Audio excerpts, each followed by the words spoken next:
the other thing I found fascinating is that you have had several encounters with uh, you, with unexplainable with the events. unknown. Yeah. Yeah, yeah, and Hi, this is not Lori to cut you off Rehfeldt on with that, but God, I Aliens, and a think Cup of people know Coffee. who I am now. But I I'm think, here with, I Marc think so too. D'Antonio. No, but I I was actually going to start the program by saying, Marc D'Antonio, you know who he is, great guy. I love him.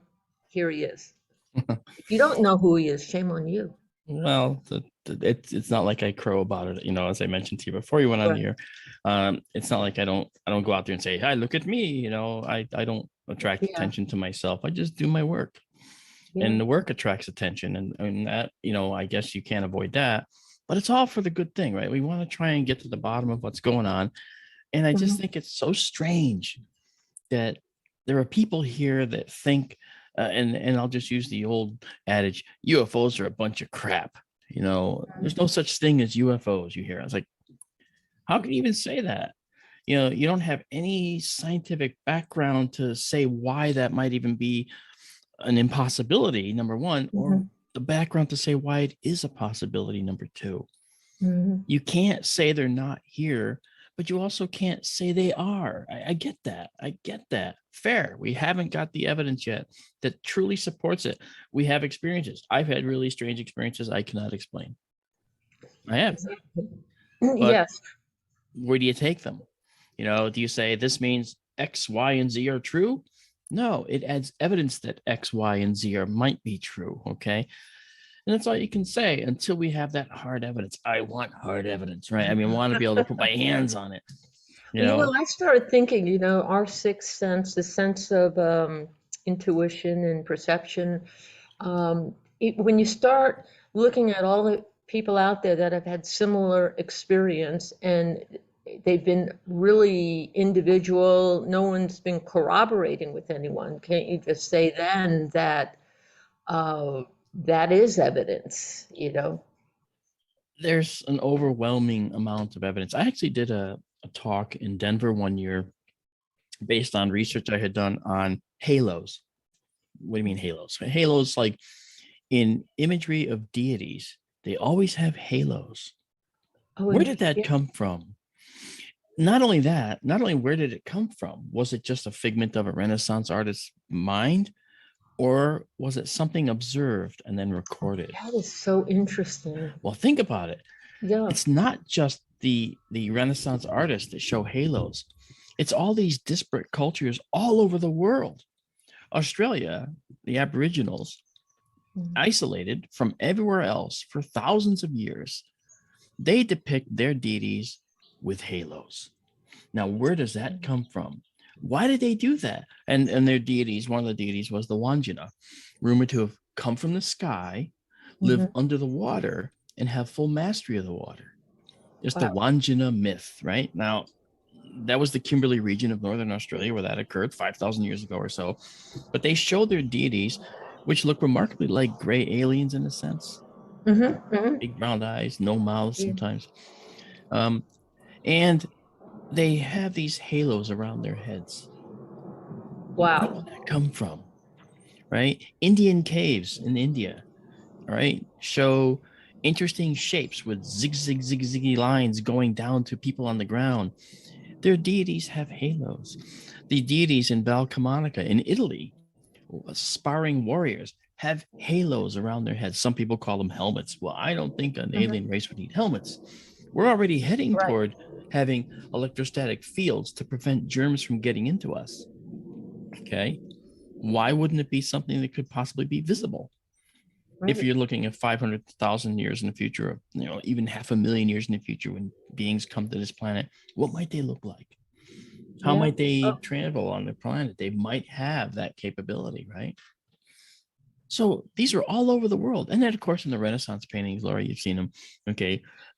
Halos around all the deities, beams of mhm. light coming down from UFO objects. Okay. Sometimes in And the halos, there are stars. They have like stars in it too. I found. yeah, I mean, however the halo is represented, the halo either goes around the head this way or it's the ring Mhm. around the head. So I think that that's something across the world throughout all these cultures that may have been observed and recorded. Because what would you think of a being that just materialized out of thin air in front of you? A god. And you would like panic and record it and remember it and pass on the story, embellish it as it goes, into, a millennia.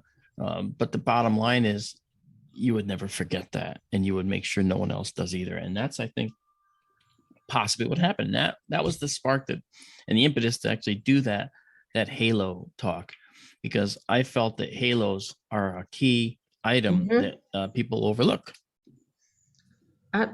You've got me wanting to explore that whole concept, because I as a kid, when I was about in, I guess, second grade, so I was about 8 years old, I actually saw Mary, the mother of Jesus, in this all-purpose room. I went to Catholic school, and it was huge and it was vibrant. I mean, it was the biggest statue I'd ever seen. And then when I passed the other second double doors, it was gone.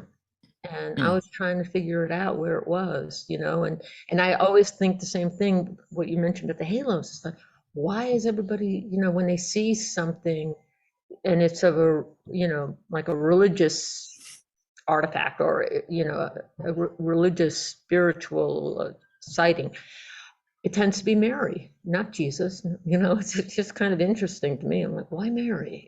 Well, I had an experience not like that per se, but I was actually brushing my teeth in my bathroom, and I turned around and there was a woman standing there that it was like startled me, because I thought it was a intruder at first, but then I realized this person doesn't really notice me. It's more, it's like a translucent figure. Wow. I'm doing this with my eyes to make sure I don't have stuff in my eyes, and no, it's still there. But it startled me, and it made some kind of a movement, and I jumped and dropped my Sonicare toothbrush on the tile, and it made this loud clack. And I bent down to pick it up, and when I looked up, it was gone. I was like, wow, that was really strange. What happened? What was that? I don't know.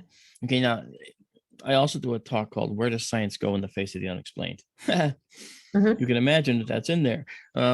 So in this world, there's many experiences people have that, they say, well, I ain't telling anybody because they're gonna say I'm a nut.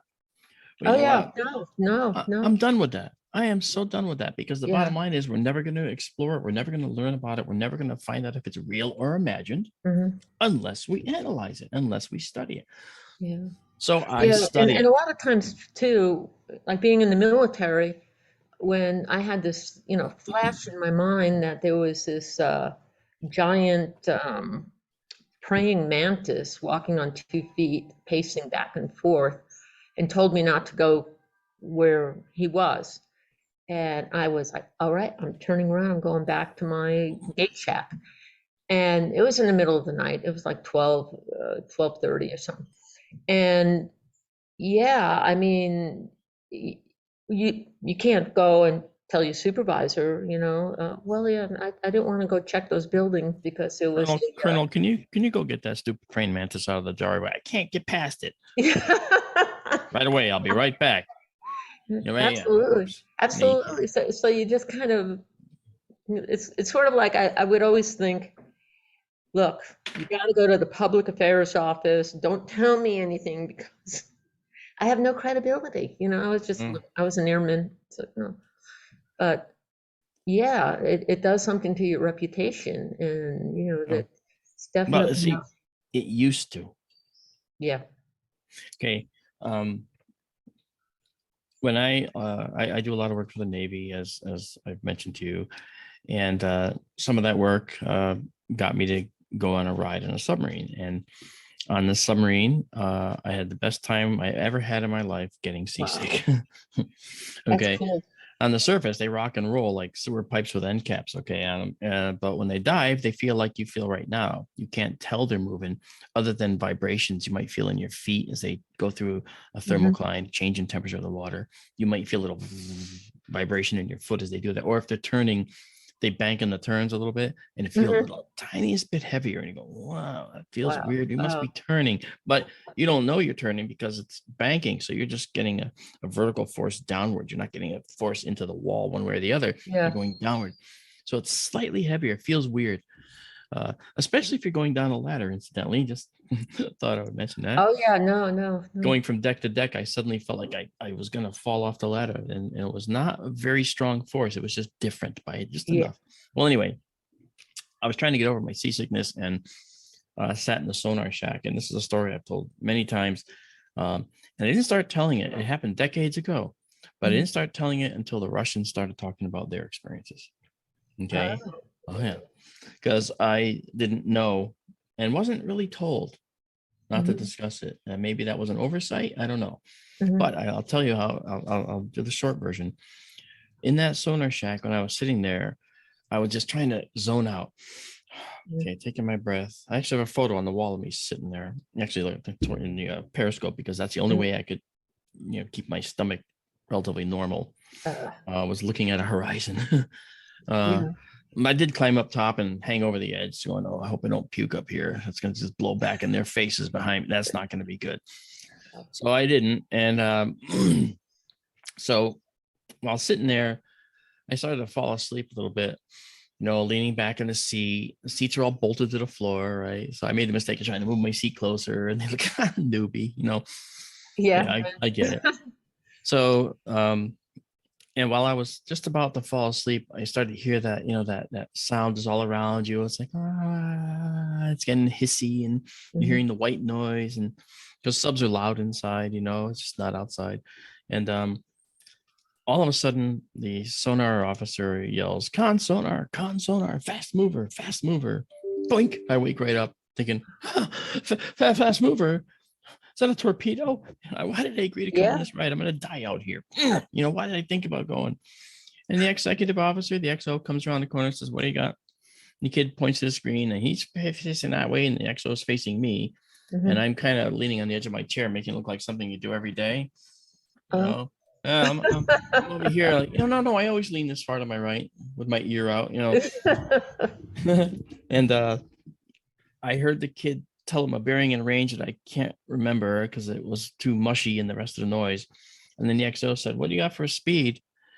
And the kid was incredulous. He had his hands out like this. He turns back to the executive officer. And this I heard very clearly because he said it very loud. He goes, "Several hundred knots, sir." Several hundred knots, sir. In the water. In the water, underwater. And the executive officer didn't miss a beat. He just looked at him and said, "Okay, log it and dog it." And the kid said, "Sir, yes, sir." And went back to his thing. And I said, "No." And I got up and I went to the XO. Seasickness gone. I can tell you right now, adrenaline does that. And I said to the executive officer, "Sir, I'm familiar with these fast movers. Is there anything I can help you with?" He looks at me and he goes, "D'Antonio, right?" I go, "Yes, sir." He goes, "You having a good trip?" "Yes, I am. Let's keep it that way." Wow. Yeah. And he walked away. However, I never said it again.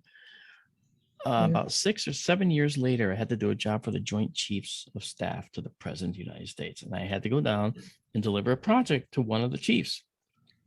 I was with that chief, and I said to him, "Sir, what can you tell me about the fast mover program?" Now, in my head, my mind was going, "Don't say it, don't say it, don't say it." The words already came out. And I was like, no. And he looked at me and he could have said, "You shouldn't be talking about that," or don't you never mention that, "Get out of here, don't ever come back," or "I don't know what you're talking about." He didn't. He looked at me and said, "Oh, I can't talk about that, Mark. I'm sorry." Well, I think I had an accident, right then and there. Yeah. And driving all the way back from Washington that day, I was like in a daze thinking, it's real. It's real. These things are real, and since then, that was decades before, right? The Nimitz Incident. And then the Nimitz Incident comes out, and Dave Fravor tells you, "Well, we had this object coming up from the bottom that was bubbling up, and one came down from the air. It looked like they were communicating, and then off they went." What was that thing on the water? Sort of the same type of thing that was witnessed on this boat. If it was, it means, and I wasn't in the Navy. I was just a guest. Yeah. A guest. You were a So special guest because I don't think they just let anyone on. at the time, you could get a quote unquote ride for other reasons. Oh, They were called embarks, and they would take you out and stuff like that. This was different, but that has to do with what I was doing for them at the time. But the bottom line is, since all that happened and since the Nimitz incident, it's a foregone conclusion now to the Navy anyway, that there's objects out there they can't understand. And absolutely. they can't do anything about them. They're not hurting us. So we'll just observe. Yeah. Isn't that crazy? Just to corroborate with what you're saying is that it was about 1997. I was in the Army Reserves, and we were attending a small celebration promotion ceremony for this woman, and she had invited a retired 3-star general, Air Force general. And I thought to myself, now I'm a captain. Now I'm no longer Airman Rehfeldt, the little kid that saw the UFO. And I was trying to be really casual about it. And he looked at my ribbons because I was wearing my Class A uniform. And he said, "Oh, I see you used to be in the Air Force." And I was like, "Yes, sir." I said, and then I thought, same thing you did. I shouldn't do it, but I'm going to do it. Yes, sir. In fact, I was stationed at RAF Bentwaters, Woodbridge, and saw the UFO. As soon as I said that, even though he was retired, he said, he just grew cold. He was like, he went from being really social to being like, and I said, could you, and he goes, "Oh, yeah." And then he said, I said to him, "Could you tell me anything about it?" And he just said, "No." He said, "If I told you," then he tried to make a joke. "If I told you, I'd have to kill you," that kind of thing. Yeah. I said, "Go ahead, kill me." At least I'll die knowing. Yeah. But then this other guy overheard me, and he turned out to be some electrical engineer working out of in Maryland. And he said to me, "Well, you do know they found they got this material that's really lightweight and it can really sustain high heat. It's very light. You can use it in mechanical things, and it won't melt." And all of a sudden, I felt like I was on the X-Files. But to get that, here I'm like a captain. The bases, RAF Bentwaters and Woodbridge, is now closed. So, it's like, it's not there. Why can't you share? Why can't you tell me what's going on? Because I want to know what affected me physically and, emotionally. Anyway. Yeah, I understand that. I understand it totally, and I have, it's strange. Okay. The navies around the world are seeing these things and reporting them, but they can't do anything about it. Okay. Whether you're underwater, on the surface, at an army base, wherever people are, they're reporting strange, interdiction to their affairs. And why is that happening? Is it just everybody's imagination? No. Is it Chinese drones? Maybe. Okay, that's the latest theory they're floating about the whole Nimitz incident, is that it was Chinese drones that they were following and tracking, off the coast of, California or whatever. Yeah, now when you start looking at the rate of speed, like you said, the 700 knots, or several hundred knots in my case, not 700, but several hundred. Is what they said. I don't know what the actual rate of speed is. I do know that there is a 200-knot torpedo that the Russians have, and that's called the Skval. But that is the loudest thing in the ocean. Yeah. Because it's making a laminar steam, envelope around it, so it can literally travel through essentially a vacuum or very rarefied atmosphere, and that helps it go fast. It's like it pulls itself up by its own bootstraps, kind of thing, but it generates the environment through which it travels effectively. Now that is so loud, it's a desperation weapon. When it's fired, the sonar just goes it's all fully, static, because it's the loudest thing in the ocean. Louder than any whale fart, louder than any ship. Okay, is the loudest thing in the ocean. And this was a tiny little trace on the waterfall display fact, I looked at the display and I just saw everything, but there was nothing distinctive. And he called it out, and I didn't see anything. I don't know how to read that display. Right. And interestingly enough, I didn't just leave it at that. I talked to other submariners, other sonar people on submarines. And I was speaking at a conference out at Devil's Tower, of all places, in Wyoming. Oh, Okay. nice. Hewlett, yeah. I was at 2 years in a row. And I was talking to one submariner who came just to listen to my talk.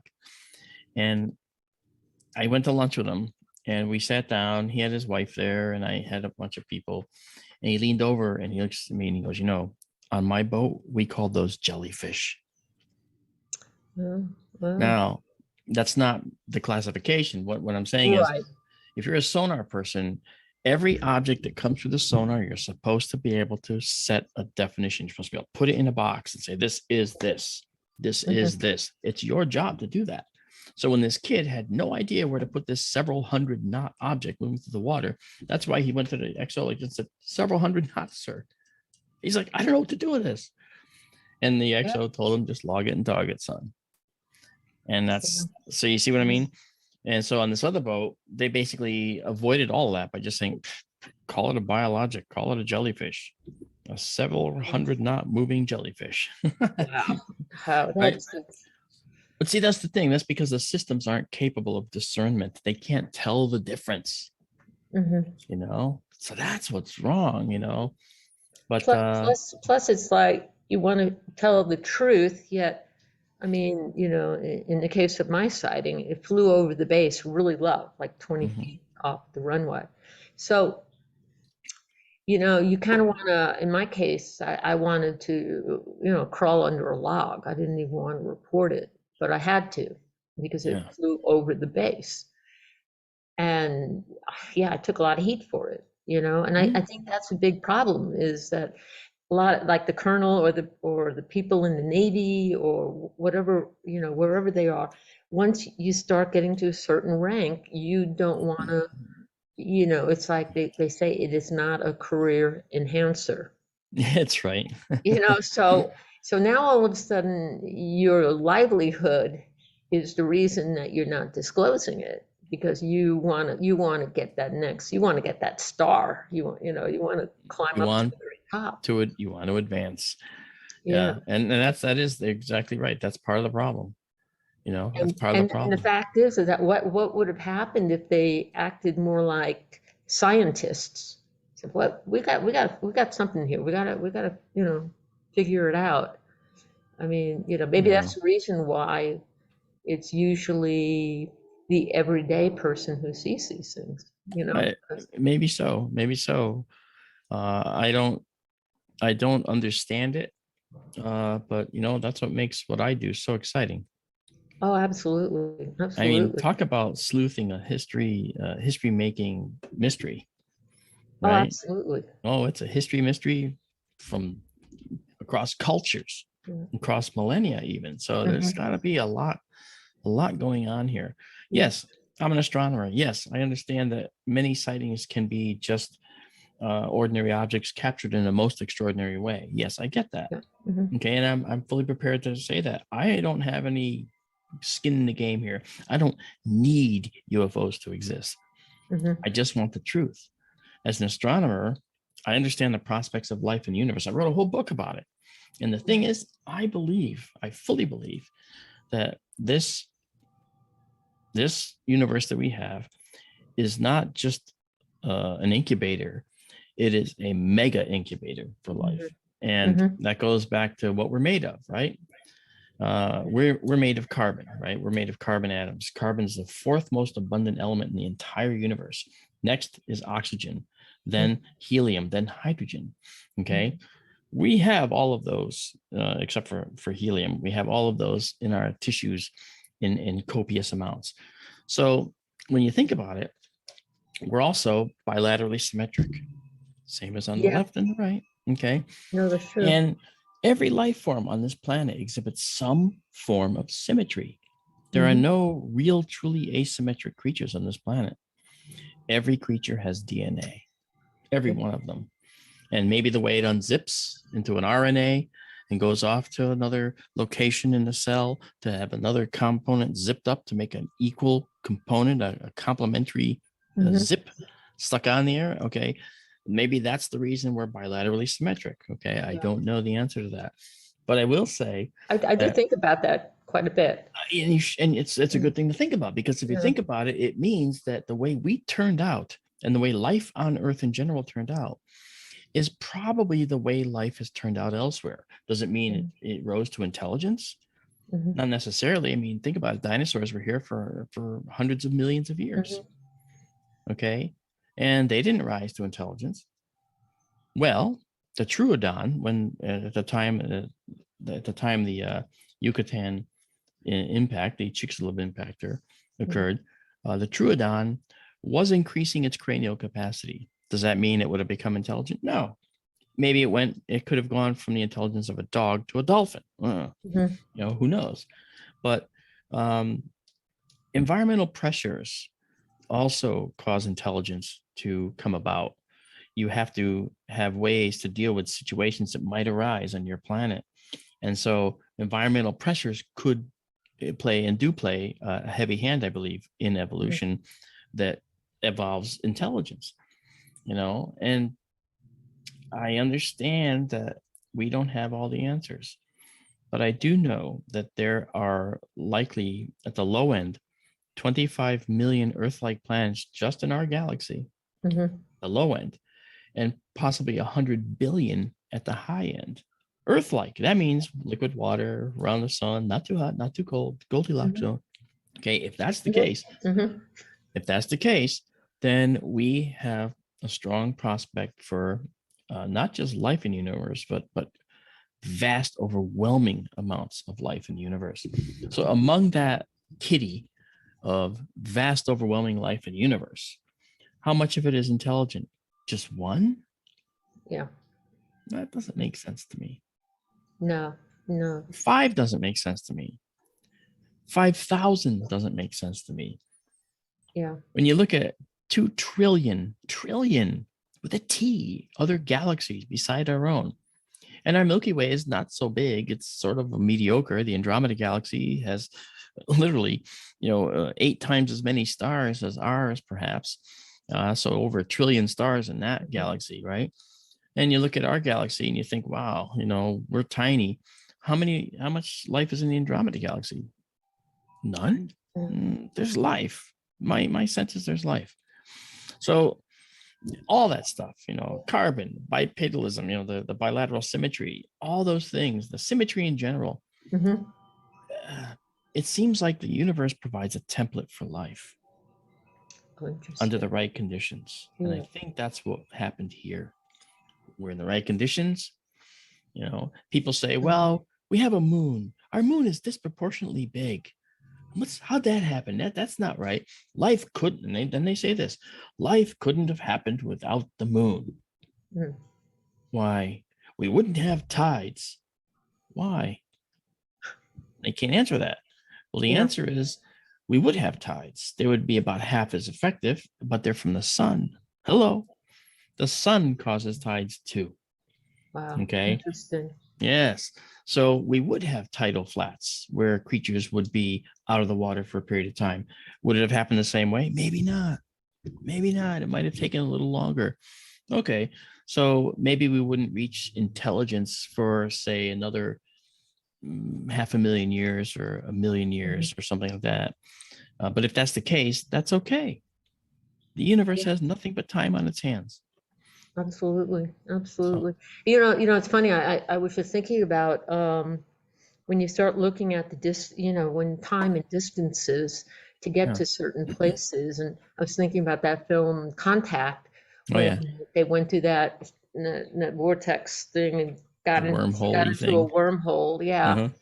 And to get to certain places, I think that's where we need to have the intelligence and the technology to be able to go that way and give us a chance, if, say, hypothetically, if there's a heaven or a place where our energy goes when we leave our bodies, that if there is this kind of happy place out there, that the place is possibly a place we could go to without dying, but we'd have to have the, the ability to get there. Uh, the universe is vast, as everybody knows, and it takes 4 years for the fastest thing that we know of in our universe to travel. That's light.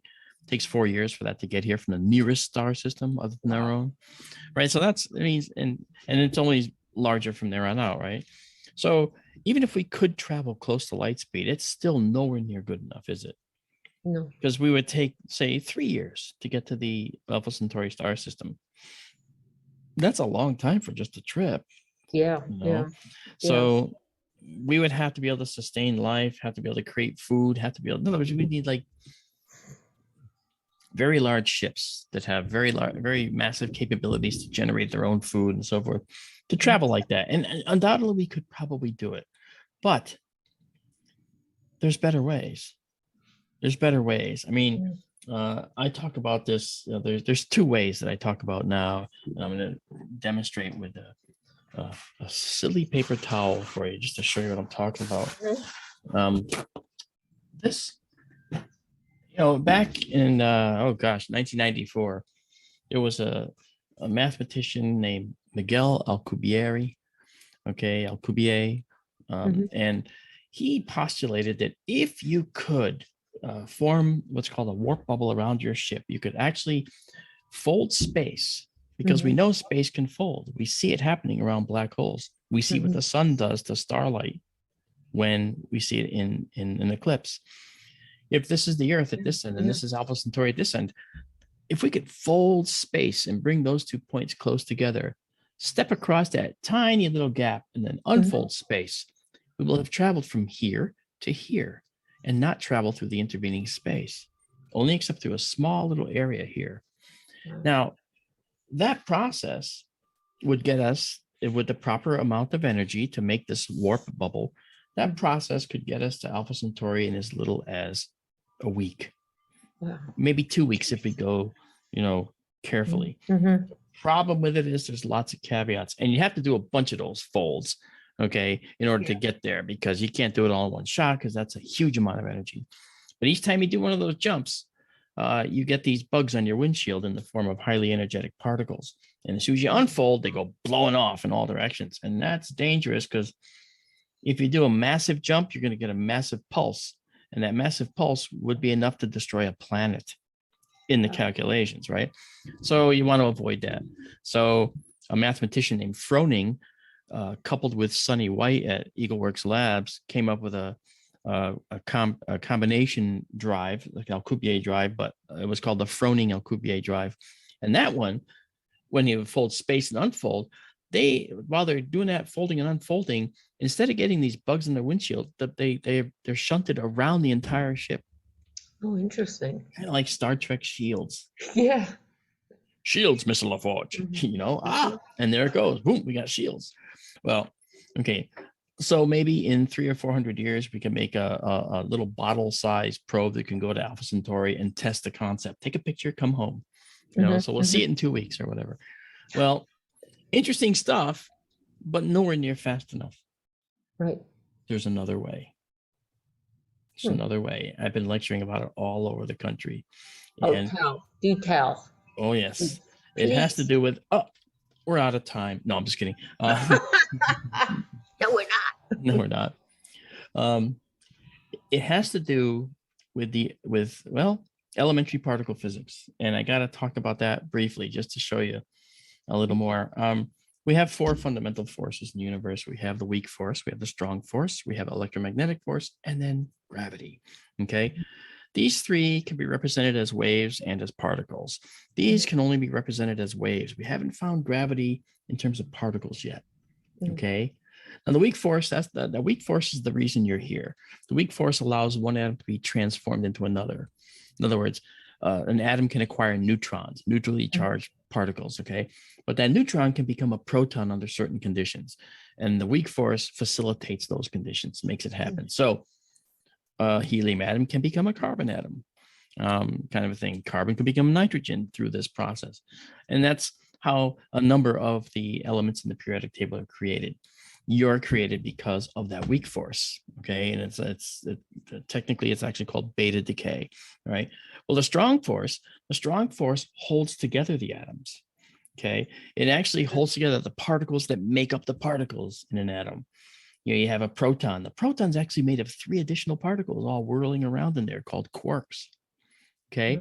Well, those 3 quarks have a special particle that holds them all together called gluons. Gluons make sense, right? You have gluons, protons, neutrons, and so on, right? Well, the gluons hold the quarks together. And that residual force of all those gluons holding all the quarks and all the protons together actually extends outside the protons and holds the whole nucleus together. And we found that you can only get up to about 118 elements before they're too far away for this residual force to hold the nucleus together. So that's about the biggest particle we could ever expect to see in our current understanding, I always add. Okay, that said, and then we have electromagnetic force, which is actually the what we call light, right? Well, light is an electrical field moving with a magnetic field.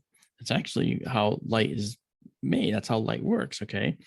And light, we know it can be described as a wave, and we also know that it can be described as a particle, as a photon. Okay, now these are mathematical descriptions, right? That's what we talk about. Waves or particles, waves or photons in terms of light. Gravity has only ever been seen as a wave, and Einstein predicted we would never see that. But we did with merging neutron stars and colliding black holes. Gravity waves send ripples through space and time, and we caught them on the Earth at various detectors called LIGO detectors. LIGO stands for Laser Interferometric Gravitational Wave Observatory. Say that? Well, one time fast. Okay. But the fact is, okay, the LIGO detectors could, because they're at different places on the Earth, they detected a different time of arrival. And based on that, we could triangulate kind of where it came from, and figure out where these were happening in the sky, traced it to merging black holes or merging neutron stars. Well, so that's how we saw gravitational waves. But one thing we don't know about is if there's gravitational particles, the graviton. Now there is work being done on this front right now. There were two fellas that actually came up with a particle called the Kaluza-Klein particle, Kaluza and Klein being the 2 people. And the Kaluza-Klein graviton is a hypothetical particle that is 10 to the 16th time stronger than the graviton produced by Earth. Well, where the heck do these KK particles live then? Well, we have to look at the universe a different way in order to understand where they come from. And that different way is through the eyes of string theory. Uh-oh. Here we go. What's that? Well, I mean, people have heard of string theory. It was a great show. What was it? String theory? Was that a show?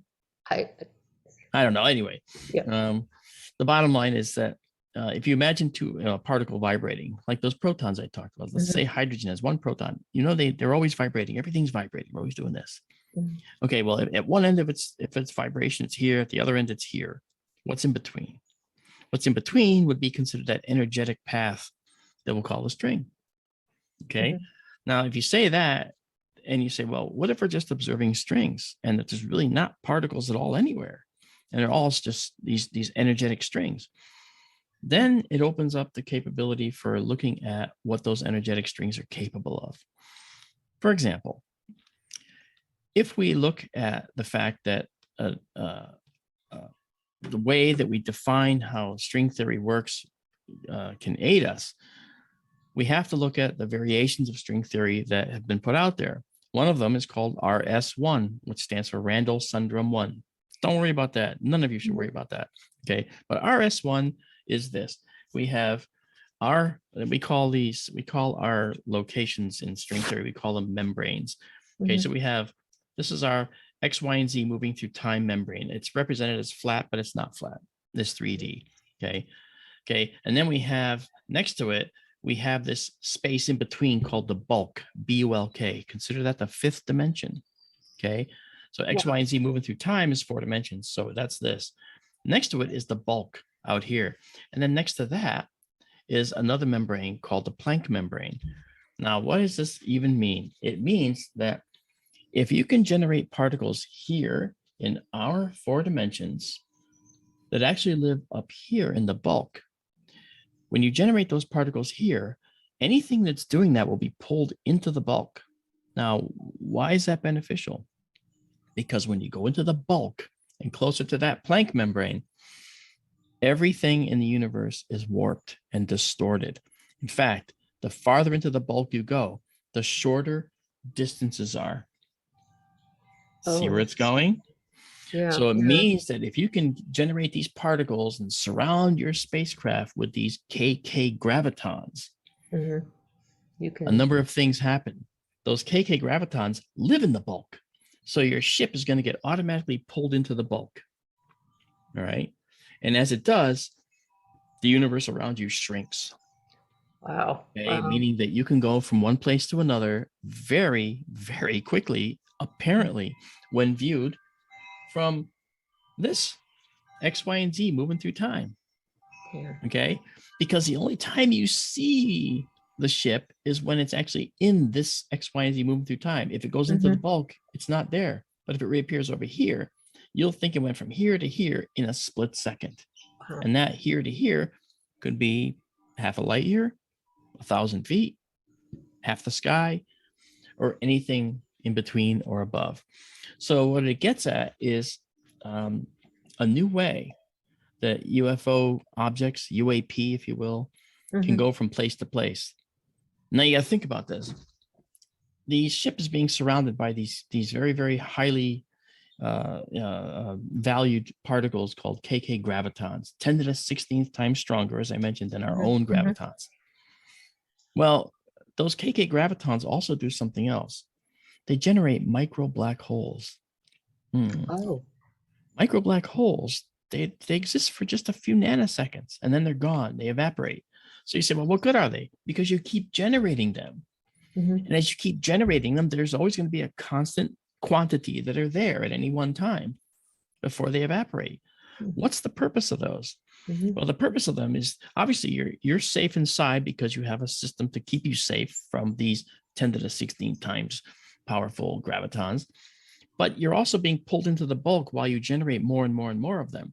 But let's say you only generate a few, or you oscillate, make a lot, make less, make a lot, make less. You're constantly going over the border between the bulk and our dimensions. Okay, look at, I'm getting dizzy. Uh-oh. So what does that mean? It means that as a ship goes into the bulk and comes out, it's not really here. You might see it. You might register it on a sensor like a sonar, but it might not really be here. Wow. It could be traveling at high speed and you wouldn't be able to really detect it except to see kind of what it does when it leaves what I call skid marks in our 4-dimensional space. That's probably what they saw on that submarine. That's probably what people see in the sky. Now, let's take it a step further. What happens when you surround a ship with these very, very powerful and very tiny microscopic micro black holes? What do micro black holes do? Well, they suck. I know they suck, right? But yeah, and it would really suck to be caught by them. That's exactly right. Okay, but they also do the following. They might take in a little, like a molecule of air if they can. They also absorb light. They also absorb the earthly gravitons as well. And so the earthly gravitons can't even reach that ship in the middle of it all. So now you have a UFO that's not subject to our Earth's gravity, number one. Number two, you have a UFO that's actually going to look like it might be shimmering or fading in and out. Exactly. The micro black holes, if they're oscillating back and forth, it's there and it's not. It's there and it's not. It's there and it's not. It's going to be doing that. You might see color changes as it makes that shift. In other words, every observed characteristic of UFOs could be explained using this particular propulsion mechanism. Wow. Now, I can't take full credit for this because this comes from my friend Bob Schroeder. He was an aeronautical engineer and physicist, and he is the one who wrote a book called Solving the Ufo Enigma. And he and I are good friends. We've talked extensively. I told him I was going to be talking about this and then adding to his theory. He's like, excellent, keep going. Yeah, yeah. But if you think about it, doesn't that make sense? We do an end run around the speed of light. There's no speed of light in this situation. You're not in the universe that requires you to travel at the speed of light. Yeah. Right? You're out of it. And then in. So basically, here's my theory. Advanced alien races that are coming to our four-dimensional space are the best cartographers in the universe and the best scientists. Why? Because they have to know every punch out point and punch in point in the universe and have them all mapped and know exactly where they're going to and where they're coming from and be able to do it with impunity and to do it as if, with the understanding of how the universe really works. Yeah, and like for us to try and do that now, we don't have the capability, and the fact that our map would look like a blank piece of paper. Yeah, that's right. So that's why we don't know where any of them are, but and yeah. that's why we probably won't be able to reverse engineer any of their ships very well, because we can't even show that string theory is real yet. Now, incidentally, those KK particles I told you about, the Kaluza-Klein particles, it's not like they're not being taken seriously, okay? Because the Large Hadron Collider at CERN is a location where they're actually testing these things. They're actually building a whole other accelerator just for, well, in part to test the KK particles. Oh, so you see, it's got the ear of someone, doesn't it? Wow. We're probably 100 years from a breakthrough on this. Yeah, I won't see it till the next life. Right. I hope I'm a scientist in the next one too. Now, yeah, really. Now, what about, with the whole, when we look at time, even though, time is, I guess, relative, do you think that with what you're talking about, that you can actually go back and forth into time?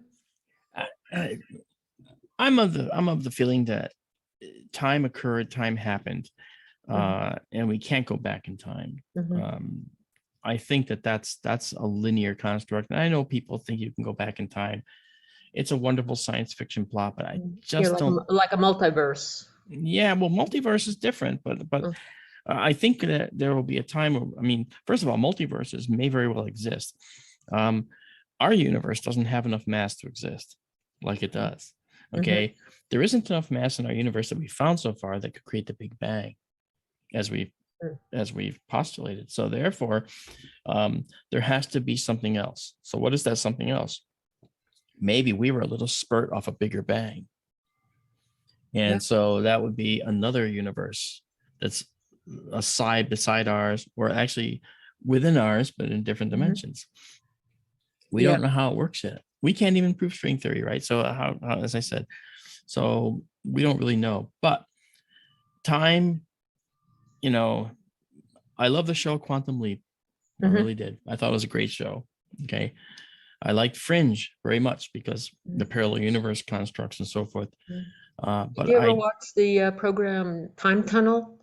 Oh, I love Time Tunnel. That was back in the 60s. I loved it. I remember that. Yep. I actually just loved the intro. I didn't really care too much for the show, but I loved the fact that they could go into this tunnel and come out. Yeah. And so Time Tunnel was really good as well. In fact, I'm hearing the theme in my head, actually. I'm an idiot. I'm an idiot savant when it comes to television themes. I don't know why. But all right, how about Brandon? Brandon? Yeah. That was with Chuck Connors. I actually used that one with they started off with where they break the sword, they humiliate the soldier and take away his rank and kick him out. Well, that was a Western, wasn't it? I don't know. Yeah, it was in the West. Yeah, but yeah. I don't remember that. Anyway. I'm a sci-fi-aholic, so Lost in Space. How many themes you want? Okay, they actually, Put them on a string, I actually had. Remember the Jupiter 2 from Lost in Space, the original series? Okay, with Jonathan Harris as Dr. Smith, that kind of thing. Yeah. Okay, well, I actually had a pickup truck pulled up the driveway some years ago, and in the back was this Jupiter 2 model. This guy had driven it here from Los Angeles and Wow. said, I heard, someone told me that you might want this old Jupiter 2 from the molds from Lost in Space. And I went, oh, yeah, who? And this guy in Wow. Boston. Yeah. I said, yeah. So I took it and it sat in my yard for 10 years, a fiberglass hull of the Jupiter 2 spacecraft. I never finished it, never sold it. I did give it away with the stipulation to my friend Keith from P&K Space Imaging. It's a streaming group that streamed the moon. Because I gave it to him because he got me started in streaming, and I do the Sky Tour live stream where we stream the beautiful dark sky universe from Arizona every single clear night, which is probably why you're confused about me living in Arizona, because I'm there every clear night, but remotely I run it from Connecticut. Right. So, but and people just love what we do. We have thousands of people that are subscribers, and then they come in from all over the world and watch us Yeah, do that's these things. what, KGRA? Well, KGRA is the Sky Tour radio program, and that's Okay. Sunday nights from 6 to 8 Eastern time, right? But Sky Tour live stream happens all the time, whenever there's clear nights. Now, right now, the telescope is down in Tucson, right near you, okay, getting its yearly maintenance done. There's a company there called Starizona. Do you know them? But they're right there in Tucson. And Starizona, run by Dean Koenig, is a wonderful place, and they've helped us immeasurably with everything that we do with the observatory. And we're west of Phoenix by 70 miles out into the desert. Like So near Williams or? it's not Williams, but it's southwest of Wickenburg, Arizona, out in the Sonoran, and you got to drive like 15 miles of dirt roads to get there. Yeah. Once you leave the main road. Desert. Yeah. Wow. So your truck is always dirty when you get there, and when you leave, it's dirtier. Oh, definitely. Yeah. Always needs to get washed. People know even in the desert. Yeah. Oh, and you have Arizona pinstriping on your truck too, because you brush by a bush and you get all these scrapes and stuff. Yeah. I know. Yeah, the skies here, for me, they're not as dark as I would have anticipated. But maybe it's more in the winter, I think, is when it seems like the stars seem to be more visible. We still have a lot of light. Yeah, well, I've checked Tucson's light pollution index many times. Yeah. And because they have Stewart Observatory there, you have Mount Lemmon, and they're using filters to cut through light pollution so they don't see it as much. Okay, and I wish we had eyes to just do that, but our eyes are tiny little telescopes that have one power. Yeah. And they only let in this much light, so it's a little bit tough to see things that are faint. But you travel east toward Vail, Arizona, and out that direction. By the time you get out to about Vail, the skies start to get darker. Yeah. You keep heading south toward Portal, and the skies are exquisite. Yeah. Wow. It's just beautiful. So, but where I chose to do west of Phoenix, because we're on the land belonging to a scientist, and he and his wife allowed us to put the observatory there. That's wonderful. It's a protected land, so we are very secure there. There's never a problem. Now I have a question for you, because this kind of relates to a lot of what we're talking about, our consciousness, and those who experience like a UFO sighting. I always think of it as something like on Close Encounters of the Third Kind, when Richard Dreyfuss looked up out of he was in the driver's seat, looks up and gets that really bad sunburn from the from the ship UFO. overhead, yeah. And then, but something happens that it's something that was almost like something was planted in his mind. The image of Devil's Tower. Yeah. And like the invitation. Yes. And I just kind of wonder if you've had that kind of experience, like there's something that's like right on the tip of your tongue, or like you know something and you kind of want to almost like, I could almost draw it or make it, or I do have that. I live with it every day, but it's not unlocked yet. Yeah. But there's something in there that's got to come out, and I know it's going to come out. And I both dread it and welcome it at the same time. I'm not sure what Yeah. it is, Yeah. but I do know it's there. I don't think I'm special in any way. I just think that I'm one of the many humans on the planet. Mhm. Okay, maybe one of the more strange ones, but I'm still just one human. But I did have, as a kid, I had a missing time episode I could never explain. And in fact, I was taken to the hospital because of it. What happened was I was on a field trip, and I got into my seat with my little bag lunch, my little shorts on the vinyl seat of the bus, making that little funny squeak sound as you move in the seat. Yeah. And You were a cute kid. we went to this pond in Torrington, Connecticut called Burr Pond, Burr. I remember on the bus ride, the kids yelling and screaming and everything, and teachers saying, quiet, quiet. I remember getting there. I remember getting off the bus with my bag lunch. I remember getting on the bus with my bag lunch. I remember sitting back down in the seat and turning to some of the kids saying, when are we going to go to the pond? You know how kids are. They slap me in the back of the heads. You idiot. We were there all day. Stupid. That kind of thing. It's like, all day? Wow. And I was feeling kind of sick to my stomach. And I figured that was why I didn't eat my lunch, maybe. But I couldn't remember the pond. I don't remember it. To this day, I haven't seen it. Okay. And it's literally just right up the road. And when I got home, I put the lunch on the counter, and my mother said, why didn't you eat your lunch? I go, I don't know. Well, go out and play. Dinner will be ready in a couple hours. Okay. So I went out with my friend in the woods, not the woods, but an empty lot next to my house. And we started playing out there. And the next thing you know, I'm feeling like I can't stand up, and I fall down. I start having seizures and convulsions. I was actually, banging my head on the ground really hard. And as I keep hitting my head on the ground and coming back up, I see little red ants running around. It was like I was observing it. I said, oh, look, ants, bang, bang, bang. Those ants are cool. Bang, bang. It's like not paying any attention to what's happening, not worried, not panicked, not nothing. My friend was panicked. He ran to my mother and said, Mrs. D, Mark's throwing up pink stuff. I had a lot of gum, and I just spit out the gum, I guess. And they called an ambulance, and the ambulance arrived. And again, I was just an observer. I said, as they're loading me into the car, and I have a bloody forehead because I've been slamming it so hard on the sand. The sand's embedded in my skin. They load me in the car, and it was the ambulance. And I yell up to them, hey, can you run the siren? He said, be cool. Yes, Marky, we're going to run the siren. And they did. And they took me to the hospital. And the doctor came in, and he said to me, oh, I see you got a big thing. Yeah. What happened to you? Well, I know what happened to me. I was doing this in the sand. And for some reason, I said, I fell in a dock at Burr Pond. Oh, well, that explains it. And we'll have the nurse come in and take out all that sand and clean you up. He goes, and he turned to my parents and said, he has a concussion. I think that's what caused the seizures, but he should be okay. It never happened again in my entire life.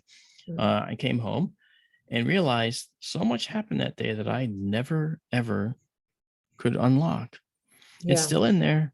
It's still in there. And I don't know what it was, what had happened, but there's missing time. Doing any kind of regression? I have considered it, and I'm not put it on the shelf. I'm not sold on it yet, Yeah. Now, Bud Hopkins was a guy I knew. I didn't know him as well as Peter Robbins knows him. They were good friends. They were. But I met Bud in San Jose, and because members of my family had similar episodes and incidences, he said, why don't you bring your child down to me in New York City? I won't even charge you, Mark. Just bring him down and let me talk to him. And I trusted Bud implicitly, but he got sick, and I couldn't do it, for a number of years, actually. And then, of course, he passed away. So missed opportunity. And he was the only one I would have considered trusting, because he was the one that was the most dedicated and did it well and did it properly, Yeah. So I also wonder sometimes if it's the people that end up having these experiences. I mean, not all, but has something to do with if you have kind of like into a high degree of intuition, or people would look at you and say, you know, you're sensitive, or some people would call you psychic in some ways, that you predict things Well, based on, I or you understand feel that. like you're an antenna to whatever's out there. Like, well, Yeah, like you, which radio station want to hear? yeah, really, really. Oh, I'm on Uh, the station that Mark's talking. right. And no, I tend to think that, people who, poo-poo ESP and clairvoyance, okay, I understand there's no scientific understanding of it, and they call it fringe. Okay. Mhm, Okay, but you as a science person, you can't ignore the evidence and just mhm, dismiss it out of hand. Dismiss it when you have researched it and when you analyze it and show unequivocally with mhm, proof that it doesn't exist. That's fine. Show that it, or actually prove that it does exist. If it does exist, mhm, if you get no positives there, then there's probably a good assertion possible that it doesn't exist. Okay, if mhm. you can't do positives with well thought out experimentation, Right. but today's paranormal could be tomorrow's science, Oh, yeah, definitely. and we, I we was don't thinking, know. yeah, I was thinking sometimes there are certain scenes on from Close Encounters of the Third Kind.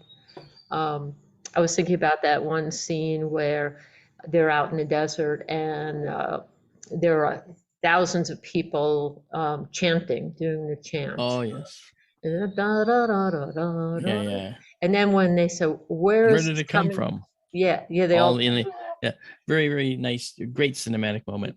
yeah, Okay, yeah. it really was. And it reminded me when I was a little kid, my grandma was very, very, very religious. In fact, she became a nun after uh, when my mom was about 5 years old, which is kind of problematic. But so when I was little, she took me and my sister and my mom. We went to Ireland and then England, and then we went to Oh. France. But we hit all the religious spots. So we went to Lourdes, France, Hmm. and one evening we went out. It was a candlelight vigil, and they were singing the song Ave Maria, Mm. and hearing thousands of people singing Wow, it, it was impressive. more, yeah, it gave me a chill, but it Oh wasn't the yeah. song, it was the vibration of it. It was just like I could feel like something. It was like it's like a key to opening up something powerful. I mean, There's a word for that I will give you, which you probably know, but applied to this will make more sense. mhm, That word is resonance. Okay, resonance. Yes. resonance is where. I'll give you an example. When you listen to any uh, wind instrument, they have the flared opening at the bottom. Let's pick a didgeridoo, for instance. Okay, Hmm. the Aborigine instrument to go through. Okay, I learned how to play that years ago Mhm, because that drone sets up what's called a standing wave. The sound goes back and forth. It gets amplified inside that hollowed out termite riddled tree mhm, trunk, tree bark. Okay, and that sound goes back and forth, but it also goes into your head. It vibrates your whole body, mhm, and you enter a different space mentally when mhm, that mhm. happens, and it's because of the way the vibrations hit you. Sonic vibrations in the human body cause tremendous changes of mood to the better, sometimes to the worse. Mhm. Okay, and the didgeridoo was invented by the Aboriginals in order to tell their stories, and as well as to enter a new spot in your mind, Mhm. and to change your mental state, change your emotional state. So that resonance, when you hear a lot of people singing and you're in the middle of it, Mhm. well, certain sets of notes will hit that a resonant frequency. You have many of them in your body for different reasons, for different things. Any of those resonances that are hit are going to strike you very, very profoundly. Yeah. And I'm not trying to explain it away. I think it's the coolest thing. And I think that it stands to reason that there's a lot more to it than people give it credit for. Oh yeah, But definitely, definitely. It was like the one other time I had that experience was we went to a place called Knock in Ireland, and it was one of those places where you say the Rosary. You know, you say the Our Father and Hail Mary, and they're walking in a loop. So these people are just walking and walking. It's overnight, and I couldn't find a place to sleep. I was like, this is killing me. But I was listening to it, and I started to not listen to the words. I was just listening again, like you said, to the vibration. It was like, And the it sounded like patterning. bees. It sounded like bees, and you could tell, oh, Yeah, yeah. oh. It was just kind of fascinating how the words were gone, but the vibration was the pattern, Yeah, well, there. think about that vibration a little more here, and think about the fact that when I mentioned the particles earlier, and I talked about a proton vibrating, Mhm. okay, and the string, Yeah. okay, the universe is made of vibrations, okay, as well. And vibrations don't mean sound. Vibrations just mean movement, Hmm. and everything's moving. Your hard test that you got your arms resting on, those atoms are moving furiously and vibrating back and forth. There's a frequency, Yeah. and you can, if you reach the resonant frequency of that matrix, you can cause them to disassemble and break apart, and that's another whole process that we see in the universe. There's a lot of resonances, okay, that we call resonances in the universe, whether it's moons going around, one time to two times to Hmm. three times, or however, based on the resonance of the orbiting, or based on the resonance of vibration. The term applies to the universe in a variety of ways with a variety of meanings. Wow. Yeah. Yeah, and there's a lot to that. Yeah. And it was interesting when I first arrived at Bentwaters in 1978. Yeah. I felt a heavy weight. I felt as if literally the gravity there had been was pushing down on me, and before within the next two months I had lost my stamina. It was just really, really crazy. And then I found out that they were actually not far from where we were. They were doing experiments on frequencies because they were Hmm. doing radar jamming, trying to, make aircraft invisible because we were in the Cold Yes. War and we were close to Russia and all Yeah. that stuff. But, I guess there are people like me out there that were just really sensitive to whatever they were doing to Yeah. the frequencies. And, I couldn't explain it back then because, you just kind of, everything looks normal in a way, but it's like, what? Hmm. But you know that there's something wrong with the place. And my mom came to visit me about a year later, and she said, "I got to get you out of here." I was like, Mom, I signed a contract. It's not a record club. You can't bail me out. So, so she felt it, and she wanted nothing to do with Bentwaters and Woodbridge and that whole thing. But it was just fascinating to me. Again, sensitivity to frequency. Yeah, and it really comes down to frequencies that can explain how UFOs operate, right? Uh, when I talked about that oscillation back and forth between that thing Mhm. called the bulk, the fifth dimension, and the four Yeah, dimensions, yeah. right? That oscillation will occur at a specific frequency, okay, in order to allow the ship to still travel here on our planet while also attaining the benefit of being in the bulk where it's not really here at all. And it sounds like science fiction, but it's not. No, no. It's not science fiction, and that's what people have to understand. And that's hard to accept, that it's not science fiction. It is for us in terms of the ability to do it, Yeah, but it yeah. isn't science fiction theoretically now. Yeah, and I think you have to get used to it too. I mean, the sense of when you were on that submarine, and then to be under there and trying to get your stomach, Yeah, trying not to vomit, which is and exactly what I was doing. yeah, and Ugh. I mean, I kind of think, I guess it takes certain people that really can handle that kind of to be in a spaceship and go in between the paper towels, the bulk. Yeah, and that's something that, I guess is, I don't know what to say. I'm not sure how it works. I'm not sure, how Yeah, they do it, but yeah. they have to be traveling at a certain frequency in order to do it. The universe is built on frequencies, Mhm. and now people might say, oh, well, you must believe in the electric universe theory. No, I don't really believe in the electric universe theory. Mhm. I think that there are many different aspects of all these theories which can be shown to be true Mhm. at certain levels, but you can't explain everything with one theory. And Yeah, that's the yeah. mistake science makes sometimes. Mhm. Yeah. The other thing I was going to mention is Mhm. that one other scene in Close Encounters when uh, Richard Dreyfuss's character ends up in the presence of the Jacques Vallée character. That's He right. said, how do I know these things? Or how do I know Yeah. what are you people doing to me? Why, you know, why do I, know these things? And I think for me, what's been disturbing is see, I've been getting a lot of information through my dreams, and they're recurring. They're all the time. I mean, it's almost Mhm. like I could go there and be there.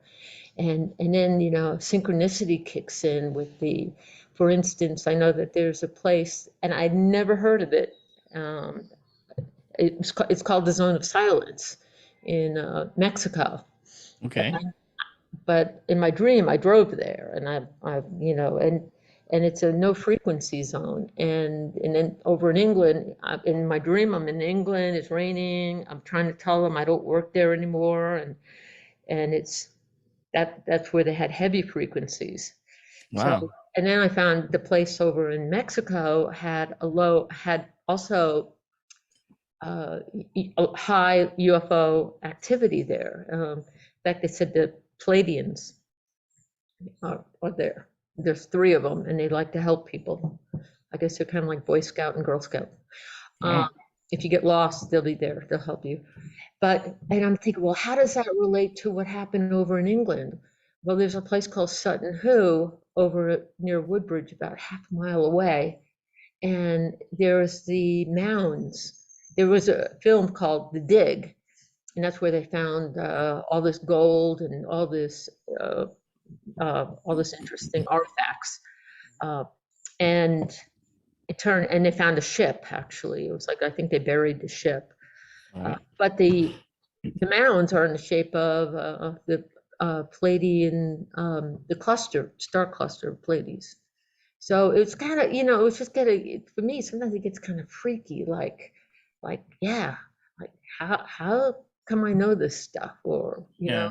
and, uh, and it sounds to me that, they've been reaching out to you. You had uh, a time when I think you were visited um, by an alien being, and they put something up your nose, or Yeah, that was a weird thing that happened. And uh, even the surgeon that took it out said he was sort of confounded by it. It was biggest thing he had ever seen in someone's sinus, he said. wow. Maybe I was elected to have the biggest nasal polyp in history. I don't know. Okay, but the bottom line is, and again, um, it's weird because I remember 3 nights of terror. In fact, this is one of the reasons I moved out of the other house and moved into this one. Okay, it was because of that. I couldn't sleep well in that room anymore, that bedroom. Um, So and this was when you were an adult when this happened? oh yeah, this happened 1994 or five, I think. And I was in this other house, and literally exactly 1 mile from here, I measured Mhm. it was 5,280 feet exactly, tip of the driveway to tip of the driveway. Go figure. How could that happen? Mhm. No, and I didn't force that. That's exactly how long it was. Wow. Um, so uh, I remember being awakened at 3:15 a.m. one night, And I was like, what? Why did I wake up 3:15? And I heard this noise up on the peak of the roof. It was like, Wow. it was just three series of three knocks, which just spooked my dog back there. Oh, Yeah. It's all right, Dingo. You can lay down. It's okay. It's just me. And then I said, oh, whatever that is. I went back to bed. And the next night, again, awakened at 3:15 a.m. I look over the clock, 3:15. What's that? It just kept going. Right, like this. So I said, okay, I got to check this out. I don't know what this is. So I went over to the window and I had two greyhounds at the time. And they were both looking up at the peak of the roof with their Yeah. little needle noses. Okay. Yeah. I'd rescued them from the track. And Oh, sweet. yeah, and I love dogs. So too. I leaned over the dogs to hold on to the windowsill and pressed my face against the screen. It was a summer night, it was like August. And, it was reasonably dark. There was just one street light visible out the window. And I'm looking, trying to look up. All of a sudden, I get this white flash right in my face. Wow. And I'm flash blinded. Okay. It's like a flashbang without the sound. Okay. Wow. And I'm just Yeah. holding on and I'm looking at the light. And I see the light is a tiny little dot, and it starts to get bigger and bigger and bigger as my vision starts coming back. And I let it come back, and it's like I didn't go whoa or do anything. It just froze there and just let it. I was like, okay, what's that? I'm thinking in my head. And when my vision came back enough, I looked down, and I kept moving my head back and forth to see, because I wasn't quite fully dark adapted again. But I noticed that the dogs weren't there. I was leaning over them and they're gone. It's like, uh-oh, where'd the dogs go? And I finally push away from the windowsill. I walk over to the closet, and Tycho, the male greyhound, astronomers' dogs, okay, Tycho is sitting in the laundry in the closet, the clean laundry, I might add. Okay, it had to be folded. Okay, he was just hiding in there. And the female, Kepler, was outside the room, sitting on her haunches, ears back, okay, and like face down. And something had spooked them. Yeah. Well, something spooked me too. I don't know what that flash was. Well, I didn't know what it was. And I went over to my wife, who was sleeping in the bed, and I shoved her. She goes, "What are you doing?" I said, just remember that I pushed you, okay? Whatever, go to bed. Okay, so I went to bed. And in the morning, I woke up and I did what anyone would do who has such a strange occurrence. I totally forgot about it, took a shower, and got ready for work. Okay, didn't even pay attention to it. And she came up to me, she hit me. Why did you hit me last night? Well, she pushed me. I went, what? Why'd you hit me last night? I go, oh my gosh, I forgot about that. And I explained what I told you. And she says, you're nuts. Go to work. And that was it. She went to work. I went to work. Well, the third night, I woke up again. And this time I'm like, oh, again? What is going on? But this time I don't hear anything. In fact, I hear remarkably little of any. In fact, I don't hear a darn thing. I have tinnitus, so I hear the ringing in my ears all the time. Yeah. I didn't even hear that. Oh. And I started to turn my head to look at the clock, and I couldn't move my head. I was like, uh-oh. It is dark, right? I have my eyes open. I think I'm blinking, but I can't really see anything. I could see peripherally the shape of the window, so I knew I wasn't blind. Okay, I'm not blind. What's going on here? I went to talk. Couldn't even talk. I was in that hypnopompic, sleep paralysis state. And I have learned to utilize that state when I want to meditate. I can put myself in that state. It's really quite relaxing. And so I was there thinking, oh, I woke up, I'm in a hypnopompic state. Okay, well, this is a little weird. I got to see what time it is, though. So I tried to take myself out of it like I normally do, and I couldn't. In fact, that's when I started to panic. Okay. And I saw this shape cross in front of my window. All right. Just right in front of my window in my peripheral vision. I couldn't look at it. All right. But it passed right in front of the window, and then it started approaching me. And it approached me with this white glowing thing. I didn't know what it was, but it approached me with this white glowing thing, and it came under my face like this, was going back and forth. All right. I couldn't look at it. I could only look straight ahead because my eyes didn't work either. I could see, but couldn't move my eyes. I just had peripheral vision. So this thing did this, Okay. And then bam, it was morning. I was on my belly, sleeping in the bed, and I couldn't breathe. I pushed off the pillow. And the reason I couldn't breathe is I was lying in my own blood. It was a concave pillow full of my blood.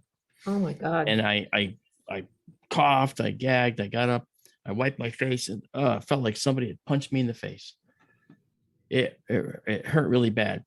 So from that point on, I could not breathe out of this sinus for a number of years, 2 years. And I did what anyone would do when you have such a crazy, wild thing happen to you. I got up, I took a shower, went to work, and forgot all about it. Isn't that what you do? Yeah. Right. No, it is. It is. So anyway, after I did that, it took me 2 years to go to an ear, nose, and throat doctor. And he looked up there and he said, holy cow, he goes, you've got something huge up there. I'm like, thanks, doc. That's reassuring. He goes, no, I think we can get it out. And he actually took it out in the office. He numbed everything and pulled this thing out. It was the size of my 2 thumbs. Okay, like this. It came out a little tiny. Oh, damn. I know, it sounds gross. No, okay. It sounds odd. And I was like, Doc, what is that? He goes, and it just sounds like, oh my God. Well, you know what it was? The 2 things, they're squishy, but they came out a little tiny hole, right? So I felt like Arnold Schwarzenegger when he's pulling out that thing in his nose in Total Recall. You gotta get it out. Remember that big thing he pulled out? Well, that's what it felt like. That one. You probably did. Okay. But it's kind of like giving birth. There we go. Maybe, but yeah, I think people giving birth probably a little more painful. This wasn't really as painful as it was surprising. So he took it out, and my first thing I said was, can I have that? And he said, oh, no, we got to send it down to pathology, make sure it's nothing bad. I said, well, you said it was probably like a nasal polyp. He goes, yeah, that's what it appears to be, but we're gonna check it out. I said, well, rather than check it out, can I just have it? Like, yeah, no. Yeah. No. He goes, but we'll check it out. He goes, why? What's the matter? I go, well, let me ask you a question. Can these things seed around like an ordinary, like a metal splinter? He says, you mean like a machinist might get in his nose? Yeah. He goes, conceivably, yes. And I was like, oh, well, so yeah, I think that's probably what happened here. He goes, why do you say that? And I told him what I told you about over the 3 nights, and made it sound kind of jovial and joking. And he goes, haha, he goes, I'm sure it isn't aliens. And I go, yeah, I agree. He says, call me in a week. I'll let you know what pathology says. But he says, I'm sure it's benign. No, nothing to worry about. Okay. I leave reticently. I didn't want to leave. I wanted to take it with me. Wanted to come look over there and grab it. Yeah. I want to take the scene. Mine, Well, I ended up going home, called him in a week, and I got the secretary. I said, yeah, hi, it's Marc D'Antonio calling. Oh, hold on. Doctor has to talk to you. Oh, no. What'd they find? What is it like? I'm thinking like what, head cancer or something, and my head's gonna fall off or something. Yeah. Gets on the phone. He goes, oh, Mr. D'Antonio, hey, just want to let you know, I'm sure it's benign, nothing to worry about. I said, oh, you didn't get the report back yet? And I'm hearing. Oh, like, wow. I go, Doc? You lost it? He said, yeah, we sent it down to pathology, but they can't seem to find it. Oh, he says, but don't worry. I'm sure it's benign. I think it was just a regular, ordinary polyp, just a very, very big one. Okay. Wow. All right. Well, thanks, Doc. And I made it sound like I didn't even care. All right. Now, some years go by, and I have to go back to him again. This time on the intake sheet, the sheet you fill out, this is what brings you to us today, and what do you do for a living? I put on there that I do special projects for the U.S. Navy, which was true. And when he comes in the room, he says, special projects for the Navy, huh? I go, yeah. And I said, I've done that, since the mid 90s. Wow, he goes. So I just gave up my top secret clearance this year. What? I said, what, are you operating on top secret nasal polyps? He laughs. And he goes, no, I wasn't. And then he gets serious. He goes, no, I wasn't always a surgeon, He says, I was in the Navy, and we did a project where we actually fired a nuclear weapon into space. Went, Damn. what? Yeah. He goes, and we did it. Mhm. And I said, but that violates every SALT treaty ever invented. SALT 2? And you know, and he goes, yeah, that's why we cleared 1,600 miles of Pacific in every direction. Hmm. Wow. How does one even do that? You know, it took weeks to reorient shipping routes and all that stuff or whatever. And they had submarines listening for ships that are, you know, doing any incursions or whatever. Mhm. Well, anyway, so they fired this weapon, and you probably heard about it because it was, I think, Project Starfish, which was the project where they exploded a nuclear weapon up in the ionosphere Mhm. to see what it would do. Now, I have a photograph from someone of the moment of that explosion in Honolulu, Hawaii. Wow. Okay. And the sky lit up like daytime and you see it, it's daytime. You would think it was daytime, but it Mhm. was a weird sky because it was actually nighttime. And it was that moment of the detonation of the Project Starfish weapon. So Mhm. I think he worked on that project, and he said he was in charge of doing some kind of trajectory thing or whatever.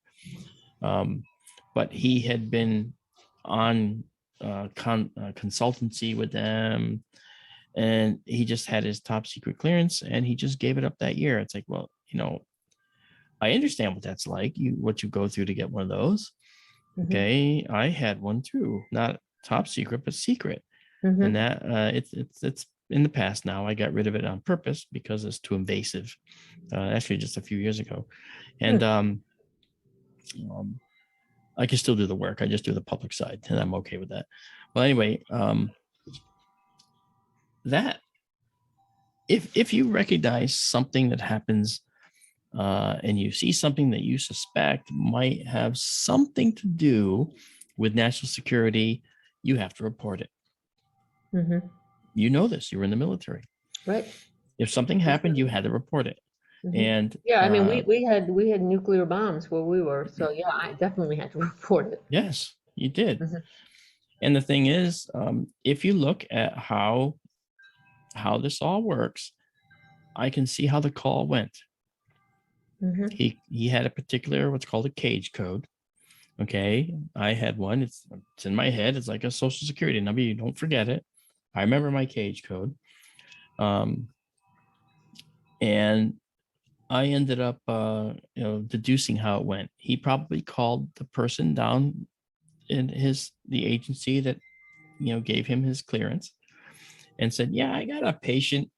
I don't know if it means anything, but I got a patient who said he had this weird experience and something shoved something up his sinus, and I did extract it and send it to pathology. It's there Wow. now. Yes, it's there now. And this is how I suspect it went. Okay, which hospital? And they told Hartford Hospital, Connecticut, blah, blah, blah. Okay. And that's it. They said, okay, thank you, doctor. We will talk to you again, perhaps. Thank you very much. Okay, bye. That's it. Plausible deniability. He doesn't know where it went. Under Right. polygraph, he wouldn't be able to tell him where it went. Mhm. So that's why it disappeared, perhaps. Yeah, I mean, this is Maybe. crazy. I mean, it's not crazy. It's excuse my language. It's like a mind fuck. Like what the hell? You know, should have given Well, me my blob, whatever it is, so I could break it open and see what was. yeah, I wanted to get into the Yeah, center of that. that I have that a that beautiful part, microscope here to do that yeah, with. yeah, that part of disclosure, I think is so important. If you've been Yeah, affected by something like that, and these things happen, I mean, is it just a oops, matter of fact that it got lost? You know, right. it Okay, see you later. Sorry. yeah, yeah, yeah. Because I do believe, I mean, I do believe that what we experience is something that becomes a part of us. It like becomes part of our DNA. And I Yeah. think that we deserve to know what's going on because apparently in this case with disclosure, they do know. I I do believe that though I don't believe that the UFO UAPs or whatever. I don't believe that that we should be afraid of them, because I do believe that based on history, they've been around for hundreds of thousands of years. Well, think about it, right? I liken what happened to me as a tag Yeah. that an intelligent species might not be able to figure out. Okay. Maybe they tried radio collars back in the beginning, but too many humans said, hey, look at that. I just got that. I don't know how I got it. Any pizza? I think we would notice if we had this gigantic radio collar. You study migrating elk, and if you attach a radio collar to an elk, well, okay, they're an elk. We don't know what they're saying. Hey, Bill, where'd you get that? Where'd I get what? That thing around your neck. Oh, hey, I don't know. Let's go eat some grass. I mean, right? It's the same kind of thing. But we're actually dangerous to aliens. I mean, just like fire ants can kill a human being, aliens are afraid of us because in enough quantity, we can do some pretty serious damage. And that quantity is not, 1,000 fire ants. And the quantity is maybe 2 or 3 humans can do some serious damage to an alien species that is here. So we definitely have to consider that we're dangerous to them. And the only thing standing between us and them is their technology. And I also believe that they really don't care. I mean, technically, we're not the center of their universe or their. I think it's our planet. I think our planet is like a little gem. Well, there's a lot for them to find here. There's a lot for them to study. And honestly, what do we do? Well, let's see. The Voyager probes don't have people on them. Pioneer didn't have people on them. Mars is the only planet in the entire solar system entirely populated by robots that we made. Okay. So that said, what do? We send out robots to do our bidding. Well, 1,000 years from now, might one of the robots look like what Boston Dynamics is creating, an actual humanoid form that has all the flexibility of a human, but is a resilient machine? Maybe so. And even further into the future, maybe we'll make biological robots that are expendable. And maybe that's what alien species have done. Maybe the gray aliens are biological robots. One has a master intelligence that dictates to the rest, which explains the hive mind possibilities. It makes sense to me. I think that's what would happen. So I don't know. And if they use the technology we talked about before with those Kaluza-Klein gravitons and pulling out of our 4 dimensions and coming back in, that opens up the entire universe to you. This whole thing, and this is the cup of coffee part of your podcast. Absolutely. Or what would the woo? Yeah, well.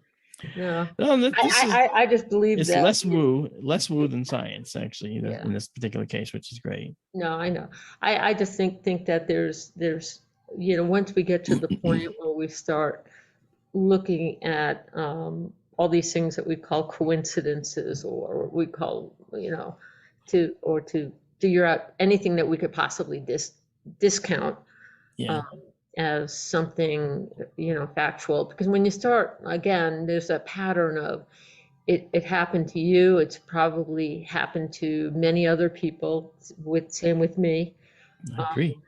That in itself should become evidence without having you don't have the hard evidence. But on the other hand, what would they do with the hard evidence? I mean, they would take it apart, break it. Yeah, maybe. And if there has been some hard evidence, it certainly has been sequestered away within whatever nation acquired it. I remember being in Doug Trumbull's studio. Doug and I, of course, were very good friends for many years. And we were sitting there in the theater that he had engineered up there at the studio when Dean Alioto, who is a good friend and a Hollywood producer, came in with a few people to have us study some metamaterials, materials rumored to have come from either alien engineering or human back engineering. I got to admit, these are really strange to look at. And Doug and I both held them in our hands and examined them. And I'm thinking to myself, if these are metamaterials, why am I being allowed to hold them with my hands? Is there something to this? And it was in a study that showed that the isotopes of the materials in these particular materials I was holding were not isotopes that could be generated on the planet and put into a matrix to make a metallic structure, which these were. And that's what made them so interesting. At least that's the study. I think it was from MIT.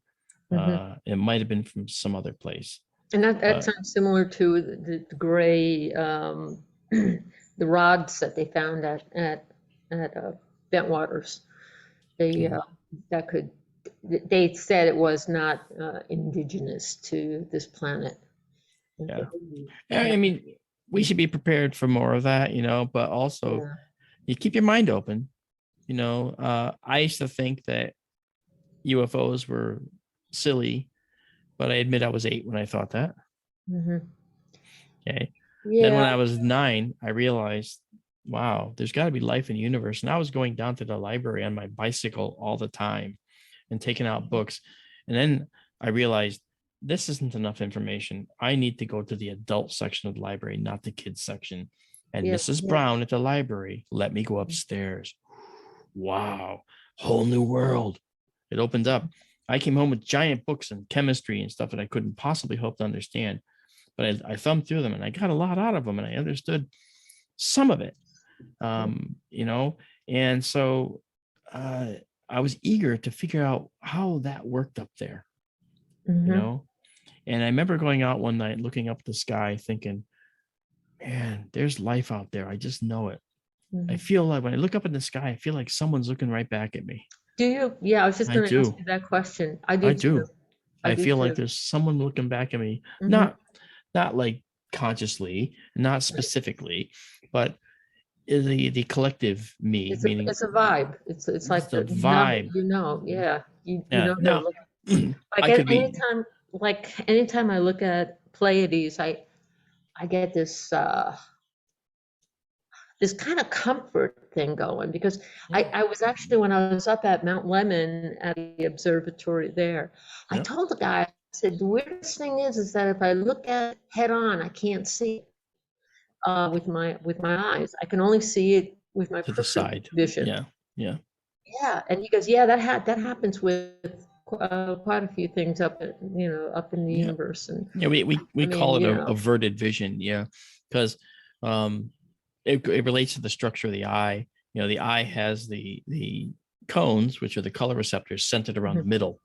All right, so they're in the center of your eye. All around the outside edge is the rods, which are the black and white receptors. The color receptors in the middle are not as sensitive as the rods. So when you look directly at a faint object, you might not see it, but when you look a little to its right, those rods are picking up the peripheral view, and so you can see it. All my life, I've used averted vision to see things both in an eyepiece and in the sky and in binoculars. Just using all parts of your eye. But it's true. I mean, the Pleiades are bright enough to see in a dark location without having to look away. Right. But if you're in a lit location, you have to look a little to one side to see them. It's true. Yeah. And I just find, though, looking up there, it's as if it's saying, I know you're looking at me, or, it's saying to me, not me saying it to it, so it's kind of, because to me, it's looked like a blotch just with my eyes. And I mean, I started looking at that star cluster when I was living in Roanoke, Virginia, and I kept wondering what it was that I was attracted to the star cluster, or what I called the big freckle. And and it stayed with me. And then all of a sudden, when I found out what it was, that's Pleiades, or that it all of a sudden became a new connection with what happened again, the zone of silence. We got those Pleiadians down there, and then we got the It drew a triangle actually from England to Mexico, and the line would take you through Atlantis to the pyramids. I mean, there are just a lot of these little correlations that come up. Hmm. Half the time, that's why I feel like I'm turning more into a researcher, trying to understand all these little Yeah, pieces and reading about it and going to the children's section. No, only kidding. I believe me. I went to the children's section a lot. Yeah, yeah. Yeah. But I actually, with my motivation was always wondering what the meaning of life is. I Hmm. mean, that's always been my thing. And now, I mean, yeah, and then stuff happens, and Yeah. I but just sent you a photo of the Pleiades that we took with the Arizona Observatory. oh, okay, So it's in your chat there. okay. Um, Let me see. I don't know if you can show it to folks there Yeah, yeah. Let me. so they can see. The Pleiades are they're a hot young cluster of stars that happens to be moving through a bunch of dust in the universe, and that dust is being illuminated effectively by these stars. Um, Yeah. a lot of people talk about there possibly being life and so forth there. The main stars, probably not so much, but the Pleiades does have way more stars in it than just those main stars that you see in the cluster. There's a bunch of other stars. There you go. So, That's I don't know if you, gorgeous. yeah, do you see it? Yeah, Yeah, I that's have it. cool. I have it up right now, or I think I have it up right now. It said I clicked it open. Can you see it? No, it's not showing on the screen yet. Okay. I can show it real quick if you want me to share Yeah, screens. I've got, yeah, yeah, yeah. Do that. you've disabled it though. You have to let me share a screen. Oh, you want me to open it up again? All right. Well, no, I mean, I can't share a screen until you say I Oh, there you can. go. I got it. You got Okay. it? Yeah. Okay, it's not up yet though. Not for me. I don't know. Yeah, it is for me, and it's beautiful. Okay, Yeah. I still see you and me. I don't see the Pleiades, but Yeah. that's okay. Well, yeah, it just looks like it's saying hello, it's just kind of, you know Yeah, what? It kind of looks like it's got these lines going out. It sort of looks like a dragonfly in a yeah. way. Well, yeah. You're seeing those main stars in there. I wish you could show people this. So we could talk about it, I guess. But you Yeah. know, it says you disabled screen sharing, so I can't. It, oh, okay. I'm sorry. Let me If see you that. can, if you can actually Oh, make it screen work, share. Here we go. Uh, yeah. whiteboard. Let's see here. Share. Okay, let's go ahead and share that. Mm, Okay. All right. Now you started screen sharing. That's your screen. yeah, I don't want to Okay. share that, I guess. Well, just minimize it and bring up your Pleiades shot there. Let's see here. Let me go back here. Hmm.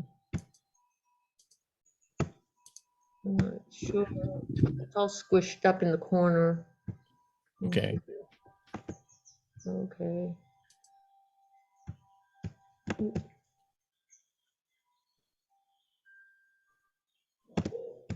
Hmm.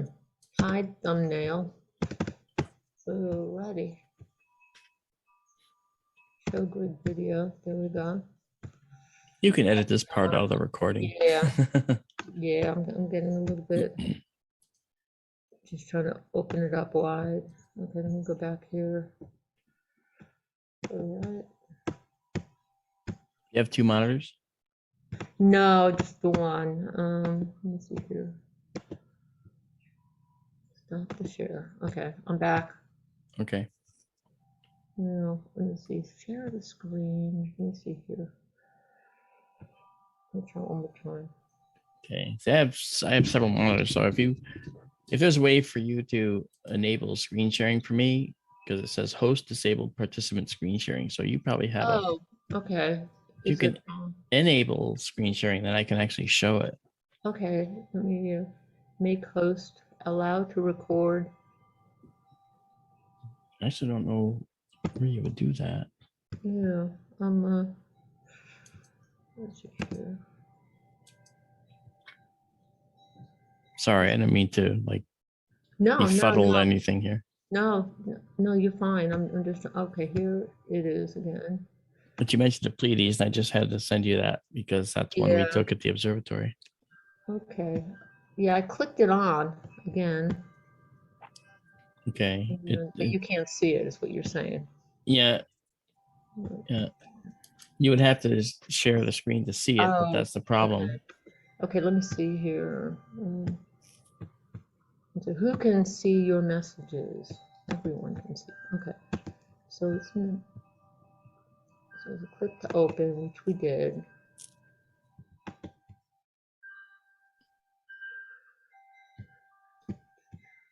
If you have only one monitor when you go to do screen sharing, unfortunately, it's going to take you out of Zoom and you won't see it. So. Oh, wait a second here. Where if I go like? It's okay. Let me try whiteboard a second here. So now you started screen sharing. So yeah, I'm trying to. That's the whiteboard. Yeah, I was just trying to see if they had a way that I could put the photo up there. Well, it's okay. We can just talk about it. We don't have to. Yeah. Sorry about that. No. Me too. I mean, I have shared the screen before. Let me see here. One part of it can share. Oh, hang on. Here we go. All right, try it now. Oh, yes. You got it? Nicely done. Yeah, here it is. Let me show you. Okay. That's what you call determination. Do you see it? I think we are in front of it. Or for me right now, let me see here. View. There it is. It should be seen right now. Oh yeah. It's small. You're big. It's small. It is? Grid. Let's see here. Let's show the grid. View. Let's see view. Okay, so Side by side gallery. is it? Oh, here we go. We did it. Okay, so I don't see. I mean, I see what I've shared, but can you see my cursor? Yeah. Okay, so this is full size now? Mm-hmm. Okay. Well, there you go. This is the Pleiades, and these stars here are these hot blue young stars. They're only a few million years old themselves, but many of the stars in this field are part of the Pleiades. And they're all pretty much going to be the same type of star, especially these young stars, but they're migrating away from where they formed because of gravitational interactions, all pulling themselves around and everything. So, but this dust cloud is not from when they formed. These stars are all moving together through this dust cloud, and the reason we know that is because the dust cloud's going one way and the stars are going another. Oh. Yeah, we can measure. But they stay within it still? They're passing through it.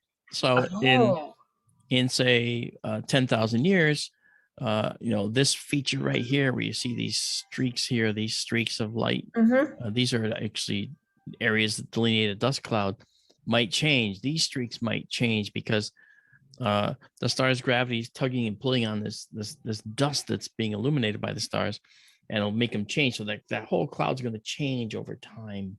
Oh, interesting. Yeah, so I think that's pretty cool. It really is.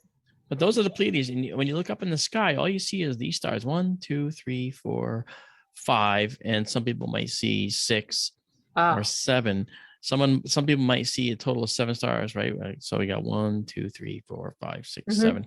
They might see these 7, okay, known as the 7 sisters. And what's interesting is you also know that symbol very well. Where else have you seen it? Do you remember, Lori? Symbol. Yeah, the shape of these stars right here: 1, 2, 3, 4, and then that 5th one. Arrow. Okay. Well, you know where you've seen it? Where? You've seen it on every single car called a Subaru. Oh, yeah. That's the Pleiades. I drive a Subaru, so there you go. Yeah, that's right in the middle of your hood. Oh. Okay. Yeah. And Subaru is a word in Japanese that means unity, or it's something approximately meaning unity. So that's why this was chosen, because they have this unified star cluster. So everything happens so slowly in the universe that, if you put the universe on fast motion, you'd be astonished at everything that happens. These stars would be swirling around each other, and this is the frozen picture of them at this moment in time. Yeah, yeah.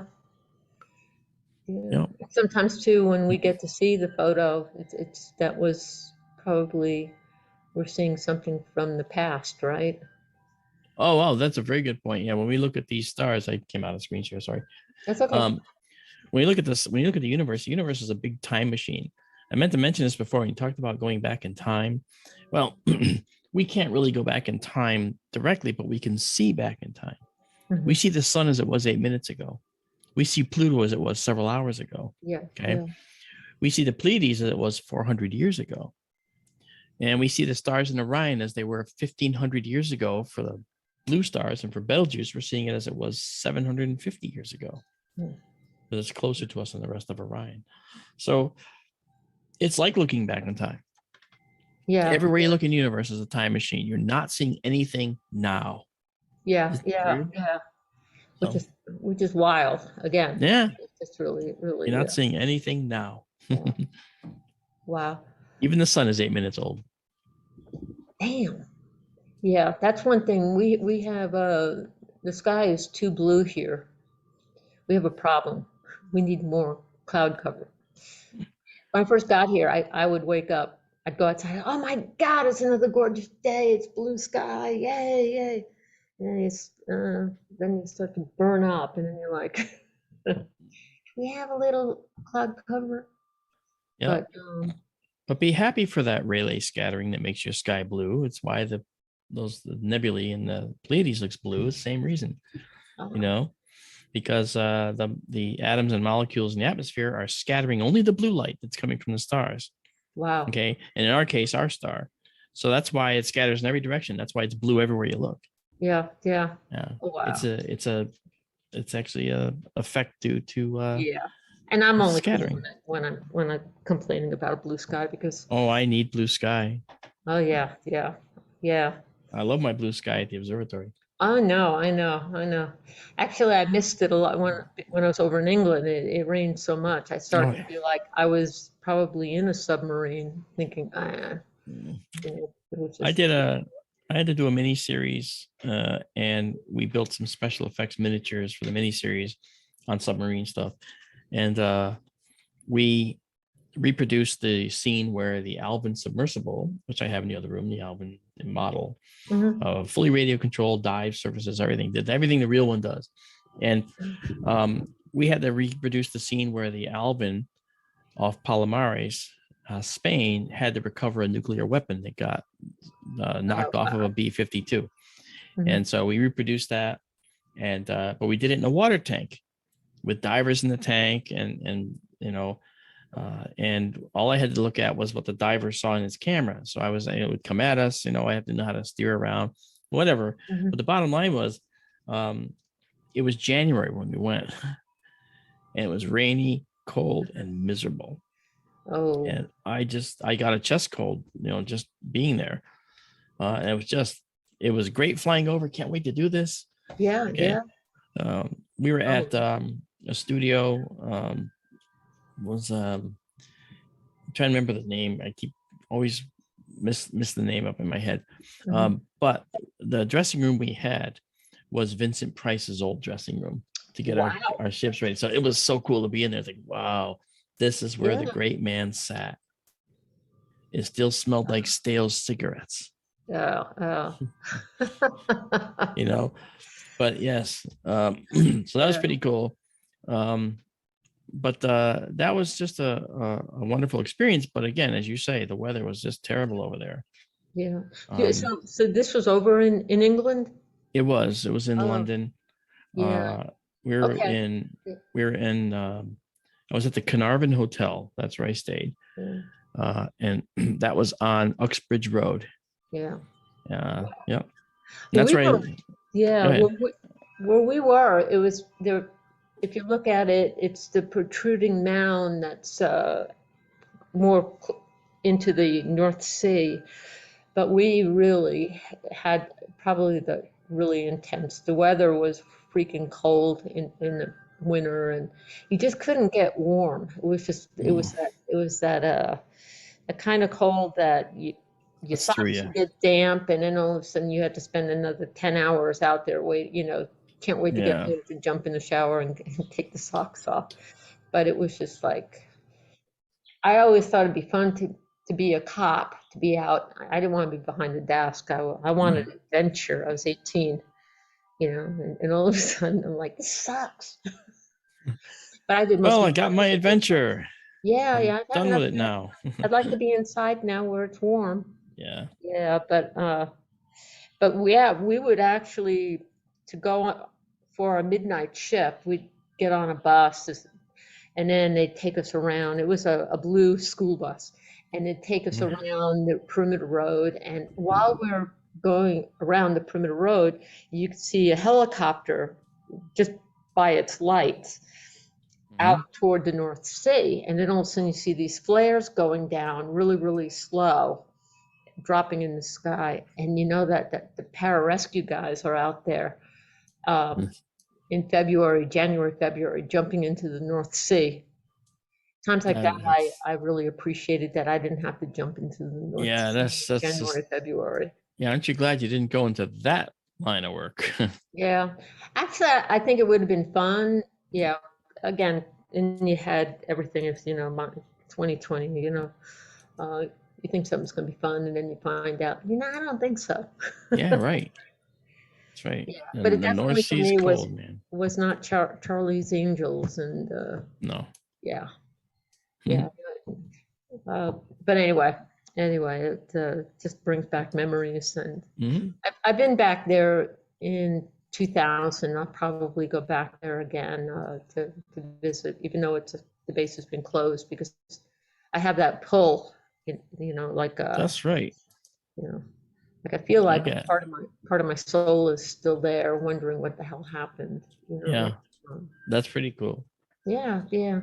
Well, I think I would love to have you on again soon. Whatever you like. Permission? Yeah, Okay. whatever you like. And I It's a think it lot was of a fun. wonderful discussion with you, Mark. I don't even remember. I remember meeting you or talking to you on Facebook Yeah. and saying, "Yeah, D'Antonio. Yeah, I'm related to the ones in New York." Actually, my older sister married Tommy D'Antonio. Really? Yeah. I wonder if he's any relation, because one of my great relatives was Remigius D'Antonio, was actually a Catholic priest in New York City. Wow. And he invented the reason most people get pulled over for not signaling properly in their cars. He invented signal lights for cars. Wow. Yeah. Wow. And he sold it to the Ford Motor Company. They got the patent on it. He was a man of the cloth, so he didn't take any money for it. Which is, I think, that's sort of what we do. We invent things, the D'Antonios do, and then they just sort of give them away, right? Yeah, yeah, there you go. I mean, I attribute the Mazzinattis were a bunch of instigators. That's my father's mother's side of the family. And during World War II, they were blacksmiths. So during World War II, they put them in concentration camp, and they were the ones who put the nails in the Nazis' boots. So I attribute them for ending World War II, because the Nazis couldn't walk in their boots. It was killing them. But the Agnes D'Antonio, she just turned 100, but but her husband, he died a while ago. I think a heart attack, but yeah, and my sister and her husband, they lost their son, Tommy D'Antonio, from a heroin overdose, unfortunately. So that's it's hard, that's the other thing too about life, is that, it leaves these holes. Maybe that's a black hole that it leaves, that kind of thing. Yeah. Anyway, I can ramble, I know. So That's right. I will just say this: Thank you, Marc D'Antonio, for spending almost 2 hours with me, and I look forward to getting this online. And this is God, Aliens, and a Cup of Coffee, and we will see you soon. All right. What she said. See you soon. See you soon. Thank you, Lori.